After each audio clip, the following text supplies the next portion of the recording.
20 years ago, I was doing okay as a guitar teacher. In fact, I was doing a lot better then than I am now, in all honesty. So, I thought I deserve a nice car.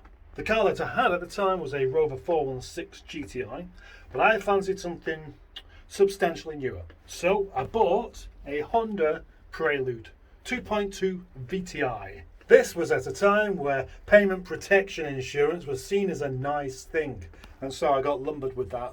Lumbered would definitely be the word, because it was a fantastic car, just somewhat bittered by this finance deal.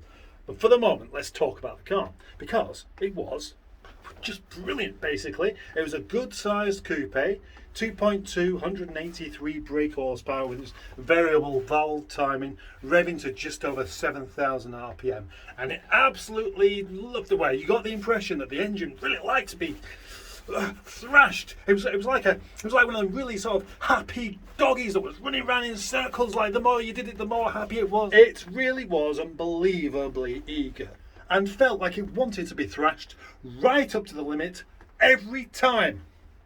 Not that I did that, because it did get a bit expensive on fuel.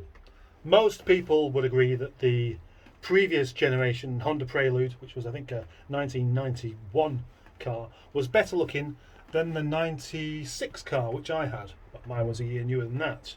And I wasn't really too bothered, really. I just thought it looks great, especially from the back end. Great big diffused rear lamps on it that I thought looked fantastic. But the main thing was how the thing drove. It was amazing. Probably one of the best handling front wheel drive cars going. It just gripped like you wouldn't believe.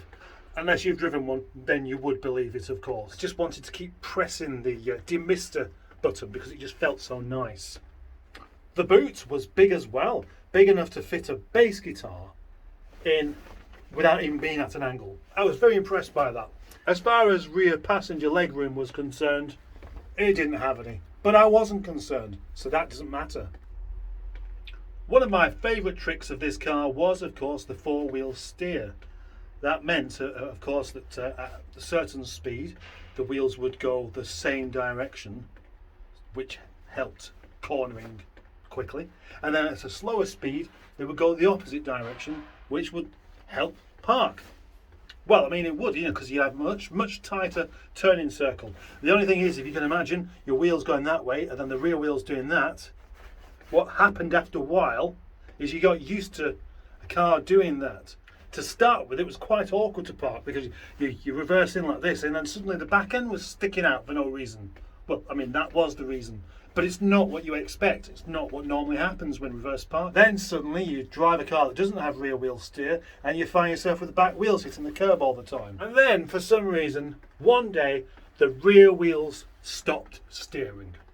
Which was, well, I mean, a disappointment, to be honest. You'd think it'd be one of those things where you just think, oh, it doesn't really matter too much.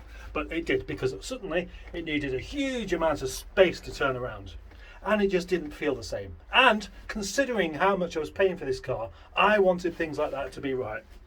This car was 4.5 years old when I had it, so unfortunately it was out of warranty, I think. But, I thought maybe Honda will still pay for this because, it shouldn't have broken, but they didn't. So I had to pay for it myself. And while I was in the dealership, I bought some mats. That's helped them out quite a bit there. £40 for those mats. It was in many ways, though, a typical finance car. One that had probably had quite a bit more miles on than it should have done for its age. And with quite a few scuffs and scratches everywhere that,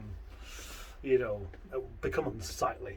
And then one of the alloy wheels cracked as well. So I had to get rid of them and basically buy a new set of wheels.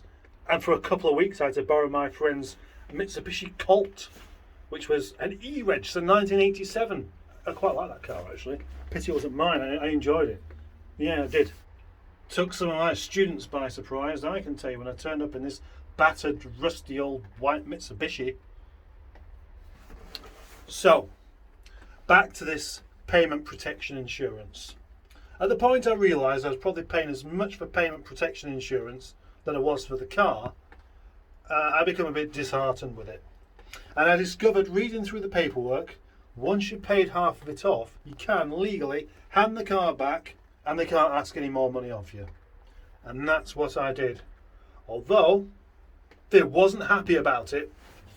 It was a bizarre situation, really, having this conversation on the phone to some chap at this finance company who was trying to tell me that basically I couldn't do it, but I got him cornered, and he was angry.